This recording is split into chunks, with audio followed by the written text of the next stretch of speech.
In 1945, the brilliant Egyptian architect Hassan Fathi constructed a marvelous collection here in El Korana village in the west bank of Luxor to serve the community which lives here.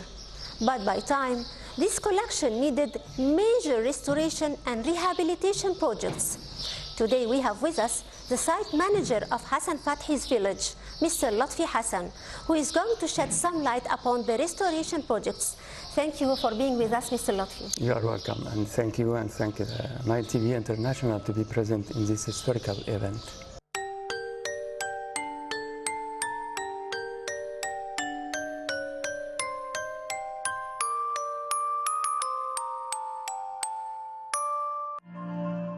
Appraising the intellectual contributions of Hassan Fathi in the field of architecture is not an easy task.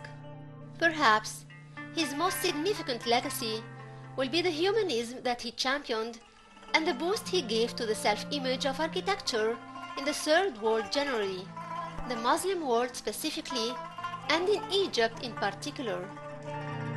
He elucidated his positions over the years with a remarkable clarity and courage and consistency.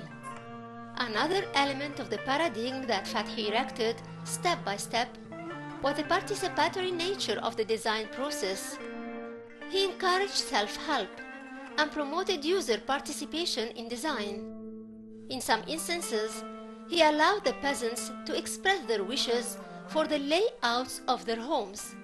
In other instances, he let the peasants use a courtyard for a number of days and then establish the layout of the courtyard on the basis of their use, defining the pathways where the earth had been beaten by the steps. All these efforts are examples of Fathi's persistent attempts to introduce further individualization in the design process. This could be noticed in the village of New Gorna, which was partially built between 1945 and 1948. It's possibly the most well-known of all of Fathi's projects because of the international popularity of his book, The Architecture for the Poor, which was published nearly 20 years after the experience and concentrating on the tragic history of this single village. The architect's explanations offered in the book are extremely compelling and ultimately persuasive. New Gorna is still most significant for the questions it raises rather than the problems it tries to solve, and these questions still await objective analysis.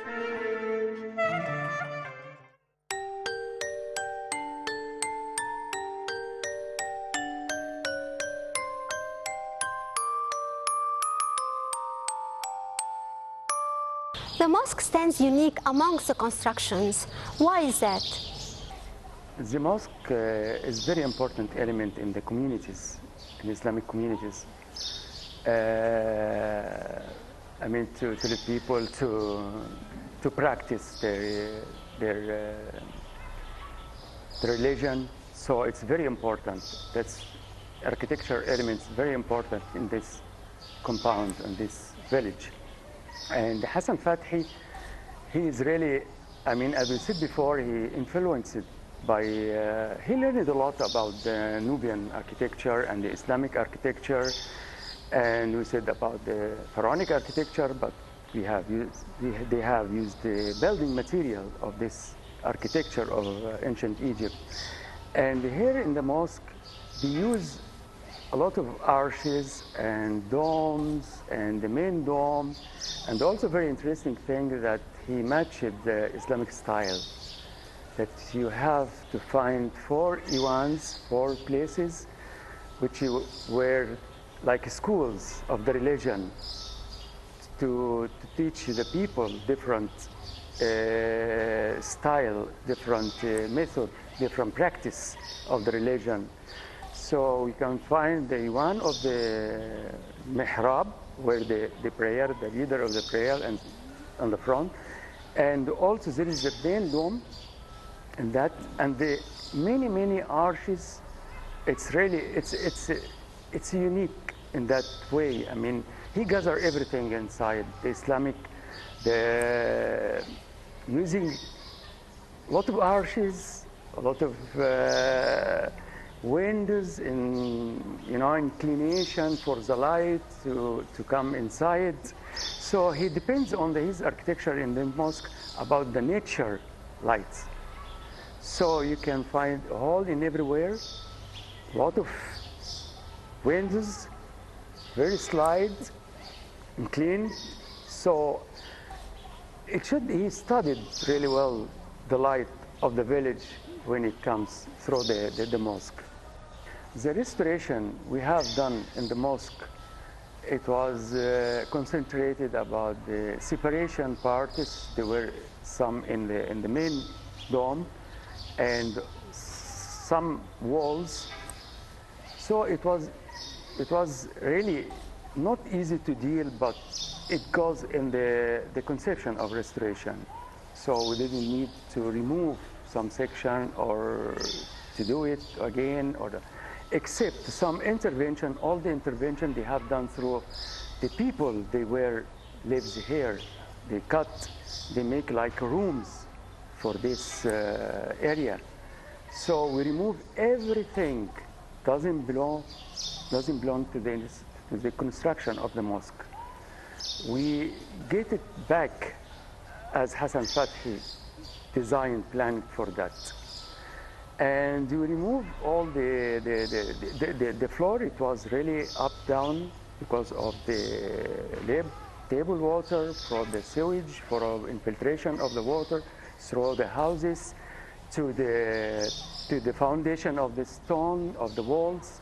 So we changed some foundations, limestone, and we replaced it with the new one. And we replaced some section of the wall to insert mud bricks to consolidate the wall. And we remove all the hiba, all the paint, because it was cracked, damaged, because it's very soft material. You have to make maintenance from time to time. It's not really to have it one time good, it will be for that. So it needs maintenance that we do now. We do really actually through the Ministry of Culture or the Ministry of Endowments, that they're busy with the mosque. So we try to keep, what we restored, what we do in good maintenance, in good shape for the future. In pursuit of a humanistic architecture for the poor, and in his concern with the authentic Egyptian architectural medium, Hassan Fathi ultimately developed an extremely powerful architectural vocabulary and syntax, but one was primarily rural. Forms and the medium that he chose to express were predominantly of a village architecture. Hassan Fathi's pursuit of an authentic culture expression and the low-cost medium of building pushed him to experiment very successfully with vernacular architectural techniques, indigenous materials and forms of guided self-help. Having achieved great success in these areas, he encouraged young architects to look at and recognize that important wealth of experience and expertise that lay at their doorsteps rather than always seek answers amongst the imports. The seductive simplicity so characteristic of Fathi's work is misleading. He was an accomplished architectural craftsman with an artistic eye for form, balance, and harmony. The learned casualness of his layouts and the almost austere simplicity of his facades owe much more to his creative genius than to the vernacular architecture without architects that inspired him. Through the years, he had worked and reworked some of the key elements of the architectural vocabulary in an unrelenting search for truth and oneness as he saw them. It's wrong to imagine this visual repetition as an absence of imagination. Rather, it's the same perfectionism which is found in Goethe's reworking the same manuscript for 40 years. or in Picasso who reworked many variations on the same theme, some of which appear to be almost copies of the first work. Discriminating critics have recognized these themes and said that Fathi provided models for later larger-scale projects.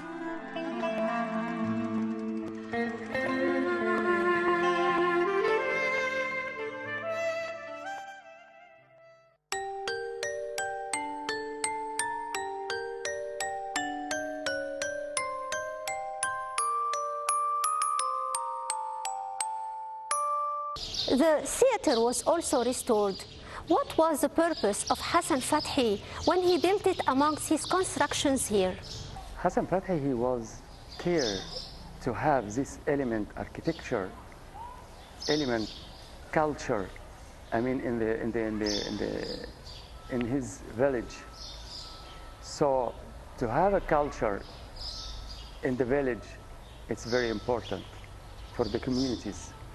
So he represented this in the theater, which they can make playing many things funny for the kids. They can make meetings for cultures or discussing books or whatever, something for the culture, to help the kids and to help the community to have a culture center. So he represented this in architecture in a very big facade with 2 entrances, and he planned to have a theater, to have a stage, to have a place for the visitors, for people to come to see, to watch the playing. So he designed his theater, 2 doors. One door, you can go to direct to the stage with another floor underneath with many rooms. He considered these rooms as clothing or dressing change for the actors, for the people. They come to display the work. And another door, it goes direct to the open court with the stairs, with 3 parts of the stairs for sitting. As a sitting, it was from stone. Naturally, he used natural.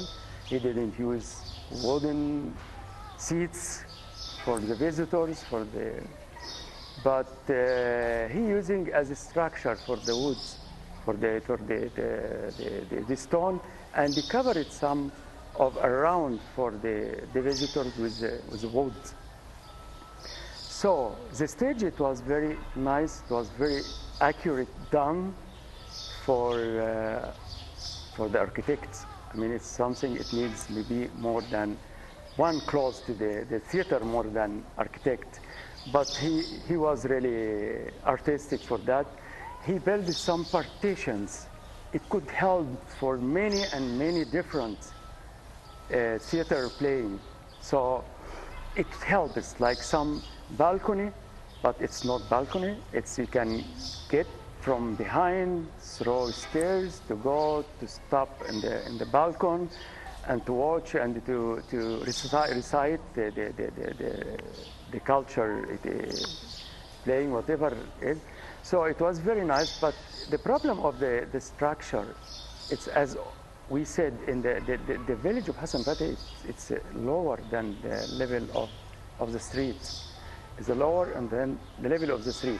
If you look at the theater now, you can see another building in the high level than the theater. In that way, if you look at the system, drainage or the sanitation system of water of that building, it's in higher.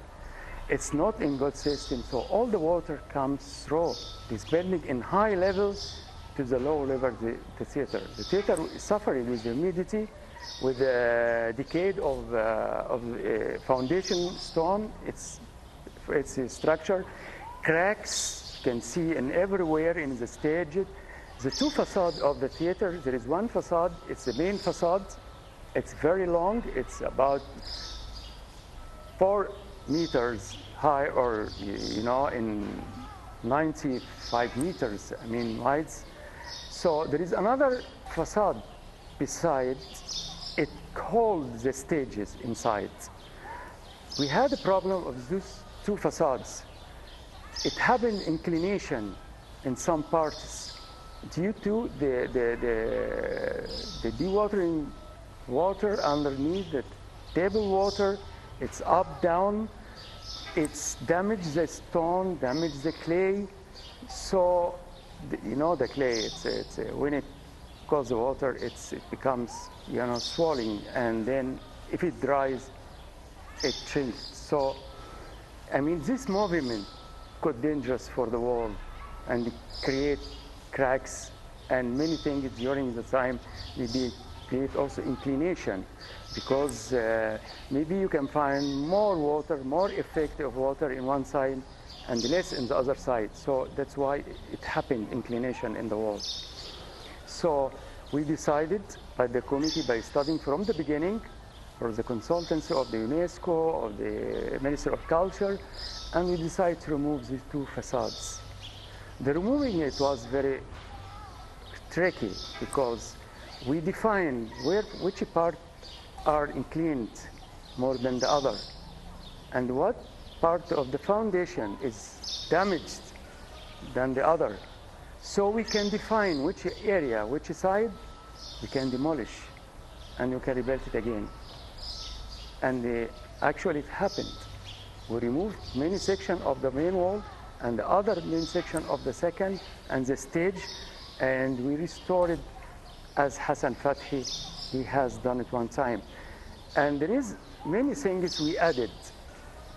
We added just facility to use it for the people at the recent, at this time.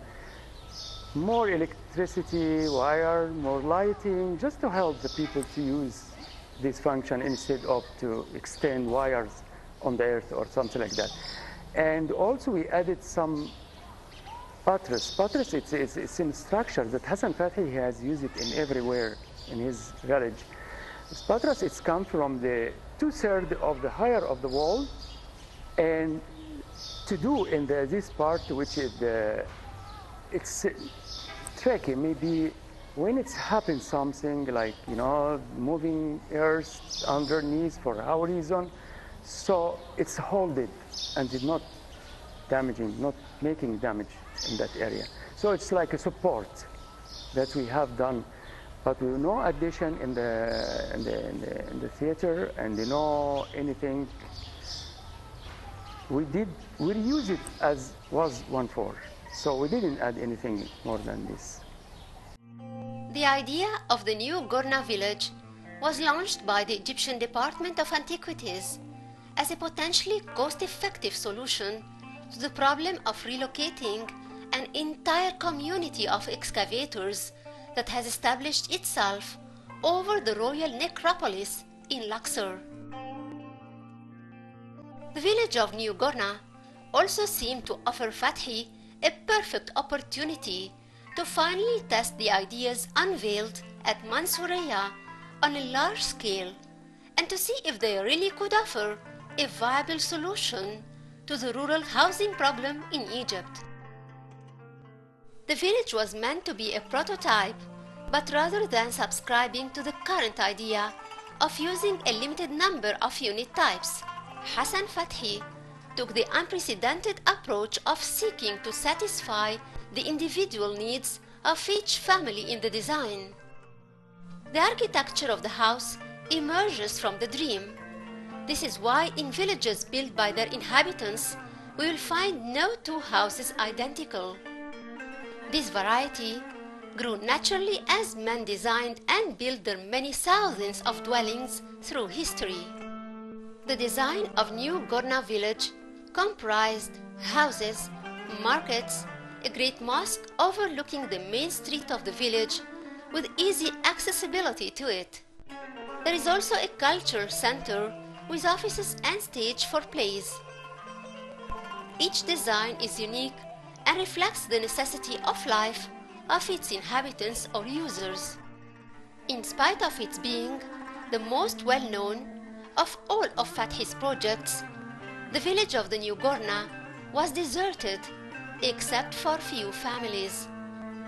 For its inhabitants preferred to keep living within the archaeological sites of the West Bank of Luxor for their materialistic benefits, leaving the new village to be an open-air museum of one of the best of Hassan Fathi's magnificent architectural projects.